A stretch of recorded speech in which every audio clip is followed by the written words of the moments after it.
Sir இப்போ ஒரு serial நடிகை அவங்க ஒரு பேட்டி கொடுக்குறாங்க. அதில் வந்து தனுஷ் வந்து அட்ஜஸ்ட்மெண்ட்டுக்கு கூப்பிட்டார் அப்படிங்கிற மாதிரி செய்திகள் பரவிக்கிட்டே இருக்குது. இல்லை, தனுஷை பற்றி நிறைய விஷயங்கள் அப்பப்போ புதுசு புதுசாக இந்த என்ன சொன்ன புயல் மாதிரி இந்த மழை சீசனில் வர்றது மாதிரி வந்துக்கிட்டே தான் இருக்குது. அது இப்போ புதுசாக ஒன்று வந்திருக்கு. பட்டு தனுஷுக்கு பிடிக்காதவர்கள் சில பேர் செய்கிற ஒரு வேலையாக தான் நான் பார்க்குறேன். இது ஸ்ரேயாஸ் வந்து மெசேஜை போட்டு அவங்க கூப்பிட்டாங்க, ஸ்கிரிப்ட் அனுப்பிச்சாங்க, நீங்கள் வந்து பண்ணுறீங்களான்லாம் கேட்குறாங்க அப்படிங்கிற அளவுக்கு ஸ்ரேயாஸ் இறங்கி போய் பண்ணுவாரா அப்படின்னா நிச்சயமாக வாய்ப்பே கிடையாது.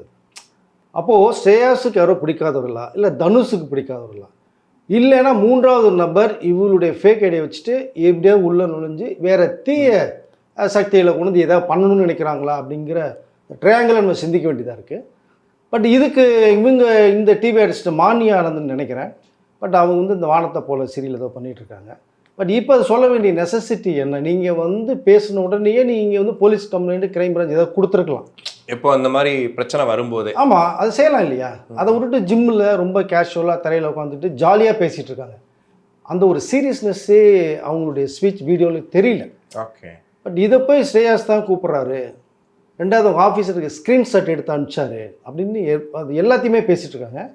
ரெண்டாவதாக ஸ்ரேயாஸ் தான் பண்ணுனாரா அப்படிங்கிற மாதிரி ஒரு சின்ன டாட் வச்ச ஒரு விஷயத்தை பேசுகிறாங்க. ஃப்ரெண்டுக்கிட்ட கேட்கும்போது தனுஷ் அப்படின்லாம் செய்கிறதுக்கு வாய்ப்பு இல்லை, தனுஷ் அந்த மாதிரி இல்லைன்னு அவங்களுடைய ஃப்ரெண்டு யாரோ சொல்கிறது மாதிரி சொல்கிறாங்க.